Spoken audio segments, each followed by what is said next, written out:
आइए सेट 1 के खंड क भौतिक विज्ञान का हम अगला प्रश्न करते हैं। यह है दूसरे का क। अवतल दर्पण के किन्हीं दो उपयोग का वर्णन कीजिए। आइए देखते हैं। तो अवतल दर्पण के उपयोग। अवतल दर्पणों का उपयोग सामान्यतः टार्च, सर्च लाइट तथा वाहनों के अग्रदीपों में प्रकाश का शक्तिशाली समांतर किरणपुंज प्राप्त करने के लिए किया जाता है। दूसरा उपयोग, इन्हें प्रायः चेहरे का बड़ा प्रतिबिंब देखने के लिए सेविंग दर्पणों के रूप में उपयोग करते हैं। तीसरा, दंत विशेषज्ञ अवतल दर्पणों का उपयोग मरीजों के दांतों का बड़ा प्रतिबिंब देखने के लिए करते हैं। चौथा उपयोग हो सकता है इसका, सौर भट्ठियों में सूर्य के प्रकाश को केंद्रित करने के लिए बड़े अवतल दर्पणों का उपयोग किया जाता है।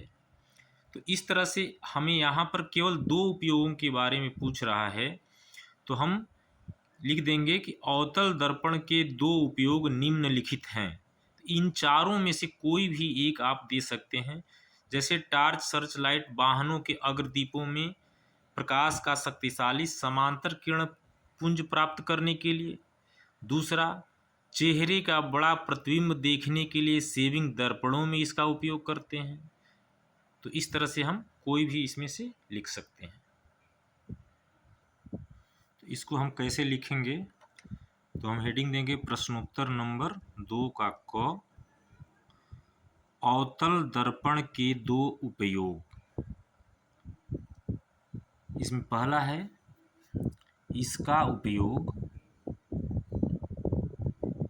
टार्च, सर्च लाइट तथा वाहनों के अग्रदीपों अर्थात हेडलाइट्स में प्रकाश का शक्तिशाली समांतर किरणपुंज, यह ध्यान देना है,